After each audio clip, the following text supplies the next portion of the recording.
உணவே மருந்து, மருந்தே உணவு என்ற பழமொழிக்கு ஏற்ப நாம் அன்றாடம் பயன்படுத்தும் உணவு வகைகளில் இடம்பெறும் பொருட்களின் உள்ள மகத்துவத்தை பற்றியும் அதில் அடங்கியிருக்கும் மூலிகைகள் குறித்து விவரிக்க வருகிறது இப்பகுதி. நலம் தரும் மூலிகை.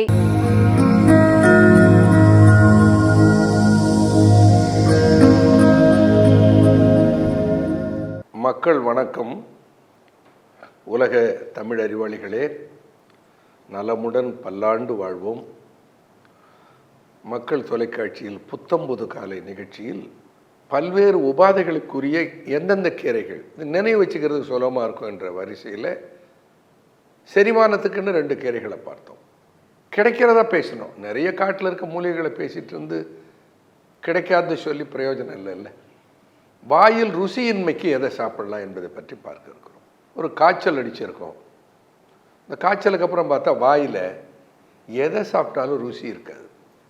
குறிப்பாக பித்தஸ்வரம். அந்த பித்தஸ்வரம் அடித்தா அவங்களுக்கு என்ன பண்ணும், வாய் கசக்கும், எதையுமே சாப்பிட பிடிக்காது.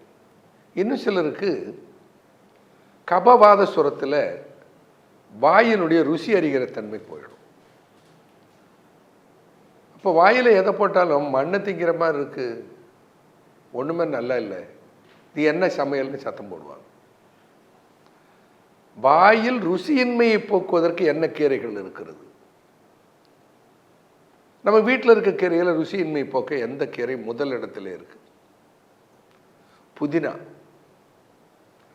புதினா கீரை, மின்ட்டுன்னு சொல்கிறோமில்ல, புதினா கீரை. இந்த புதினா கீரையை நம்ம பிரியாணிக்கு போடுறது ஒன்று தான் தெரியும் நமக்கு. புதினா கீரையில் அவ்வளவு மருத்துவ பண்புகள் இருக்குது. இந்த புதினா கீரைக்கு செரிமான சக்தி இருக்குன்னு யார் சொன்னார்கள்? புதினா கீரைக்கு வாயில் இருக்கிற அரிசியை போக்குகிறது என்று யார் சொன்னார்கள்?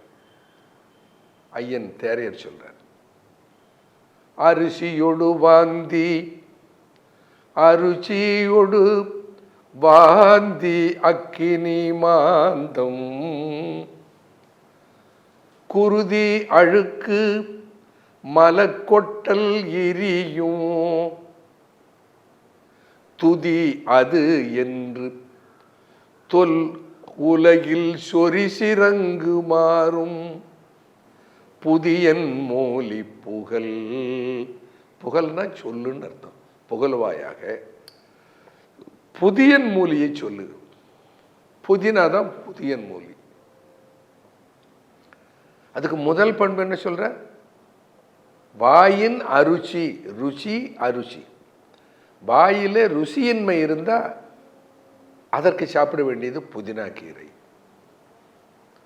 அரிசியோடு வாந்தி அக்கினி மாந்தம், செரிமானம் இல்லாத தன்மை. மாந்தம்னா அஜீரணம். அதை விட முக்கியம் பாருங்க, குருதி அழுக்கு. என்னென்னமோ மருந்துகளை போய் வாங்கி சாப்பிடுகிறார்கள் மக்கள். Blood purifier. குருதி அழுக்கு. மலக்கொட்டல் எரியும், வயிற்றால போறது நல்லா போயிடும். துதி அதை தொல் உலகில் சொறி சிறங்கு மாறும், புதியன் மூலி புகழ் என்று சொல்லுகிறார். இப்போ புதியன் மூலிகை எப்படி எல்லாம் சாப்பிடலாம்? பெரும்பாலும் வீட்டில் நம்ம எப்படி புதினாவை பயன்படுத்துவோம்? புதினாவோட கூட கொஞ்சம் இஞ்சி பூண்டு கொத்தமல்லி சேர்த்து தொக்கு அரைக்கிறது வழக்கம்.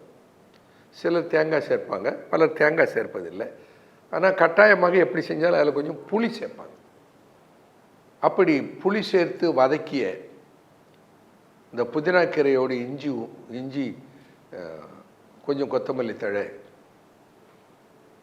கொஞ்சம் பூண்டு சேர்த்து வதக்கி அதை நன்றாக அரைத்து கெட்டியாக அதை நல்லெண்ணெயில் மிளகு உளுத்தம்பயிர் போட்டு தாளித்து கொஞ்சம் எண்ணெய் விட்டு புரட்டி புரட்டி விட்டு கெட்டியான பாத்திரத்திலே அதை அப்படியே புரட்டி புரட்டி புரட்டி அடி தீயாமல் அடி பிடிக்காமல் அப்படியே புரட்டிக்கிட்டே இருந்தீங்கன்னா அது பாத்திரத்தில் ஒட்டாத லேகிய மாதிரி வரும். சரியான தொக்கு பதம். இப்போ இருக்கிற குளிர்சாதன பெட்டி வசதியில் ஒரு வாரம் கூட கிடாது. அது இந்த சூடு பண்ணி வச்சுக்கிட்டா வெளியில் இருந்தாலே 2-3 நாளைக்கு அது நல்லாயிருக்கும். ஃபுட் பாய்சன் ஆகாது, உணவு கெடாது. அப்போ இது போல இந்த புதினாவை தொக்காக செய்து சாப்பிடலாம். அது கூட எதை சேர்க்க சொன்னோம்? கொத்தமல்லி கீரையை சேர்க்க சொன்னோம், இஞ்சியை சேர்க்க சொன்னோம், கொஞ்சம் பழம்புளி, இது ருசிக்காக பழம்புளியை கொஞ்சம் சேர்க்கணும். அப்படி தொக்காக செய்து கையாளலாம். வேற எப்படியெல்லாம் பயன்படுத்தலாம்? தொடர்ந்து பார்ப்போம். நன்றி, வணக்கம்.